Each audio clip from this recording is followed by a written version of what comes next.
Donc, dans cette vidéo, on va vous parler de l'onglet Ressources qui est juste ici. Donc, quand vous arrivez dans votre pluriportail, vous avez tous les cours. Donc, si vous voulez mettre à la disposition, par exemple, si on veut mettre quelque chose à la disposition des élèves de première secondaire en sciences et techno, donc on va cliquer sur sciences et techno.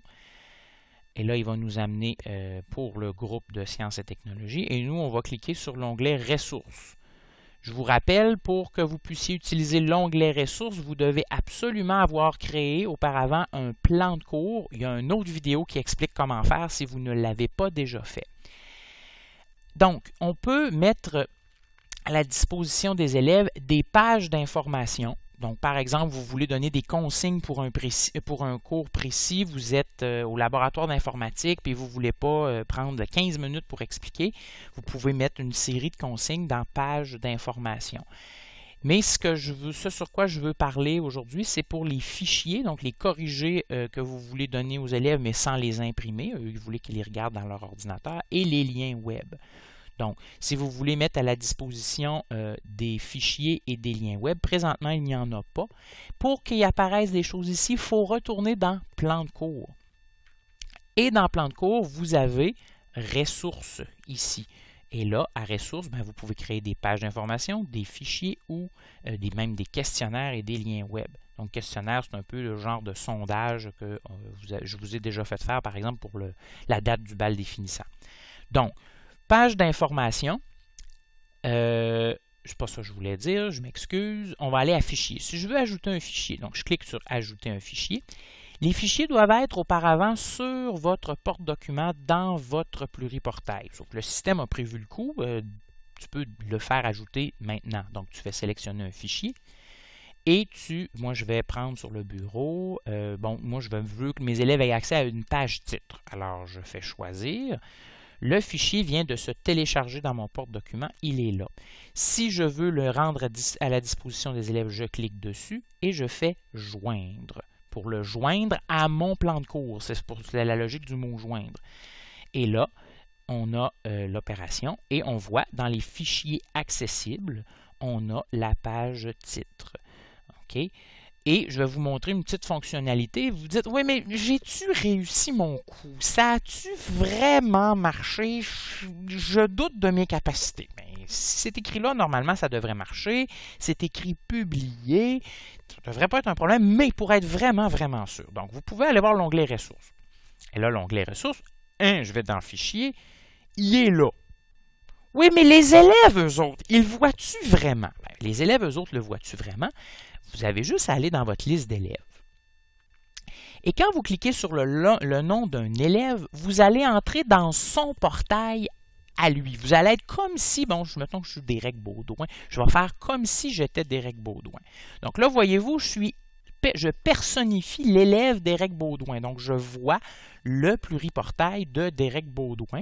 Donc, tant que je ne sortirai pas de là, les fonctionnalités d'enseignant ne seront plus disponibles. Donc, par exemple, je vois les cours de Derek Baudouin. Je suis son titulaire, ça peut être super intéressant pour suivre. Je sais qu'il est en anglais régulier, et je peux aller voir ses notes de son cours d'anglais régulier, etc.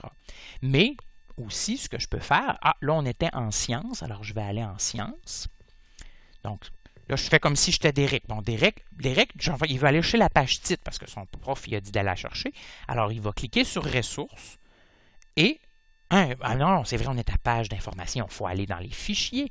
Et là, oui, page titre est là. Ça veut dire que Derek, il la voit chez lui, la page titre. Donc, il va l'avoir. Tout ce qu'il va avoir à faire, c'est de cliquer dessus.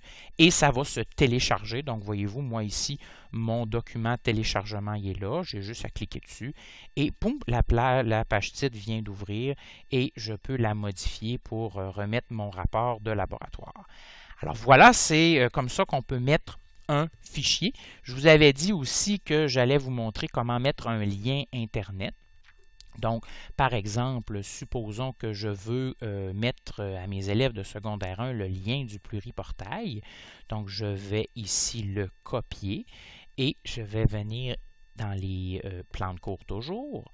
Je dois être dans plan de cours pour mettre des choses à la disposition de mes élèves. Et là, regardez, ça ne marche pas. Ça ne marche pas parce que je suis personnifié Derek Baudouin. Je vais sortir de là en cliquant la petite flèche.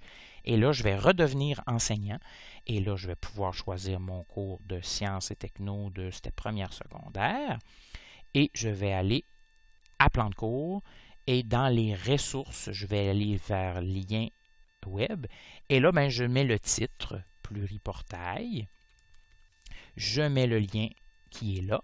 Et la description, ben, j'explique c'est quoi cette bébite-là. Donc, lien pour accéder au pluriportail. Donc, vous comprendrez que c'est inutile ici parce que s'ils sont dans le pluriportail, c'est qu'ils connaissent déjà le lien, mais c'était pour les fins de l'exercice. Et je dois faire publier. Donc, par exemple, vous pourriez dire, il y a telle sorte de lien, on travaille ça au mois d'avril, je ne veux pas que les élèves fouillent là-dessus avant, mais vous pourriez dire non. Puis avant d'en parler en classe, vous revenez puis vous cliquez oui. Donc après ça, ils l'ont. Puis quand vous ne voulez plus qu'ils y aillent, parce que pour une raison X, Y, Z, ben vous pouvez revenir faire non, mais l'année d'après, le lien est toujours là, fait que vous n'avez pas besoin de le recréer à chaque année. Alors j'enregistre. Et là, si je vais dans l'onglet Ressources sous lien web, ben le lien est là. L'élève n'a plus juste à cliquer dessus et il n'a pas besoin de tout noter une adresse ou de se tromper en la copiant ou tout ça. C'est là, il clique, that's it, c'est terminé. Alors, ça fait le tour de l'onglet Ressources, mais je vous rappelle, pour ajouter quelque chose dans l'onglet Ressources, tout se fait dans Plan de cours. Donc, c'est ça qu'il faut bien visualiser dans notre tête.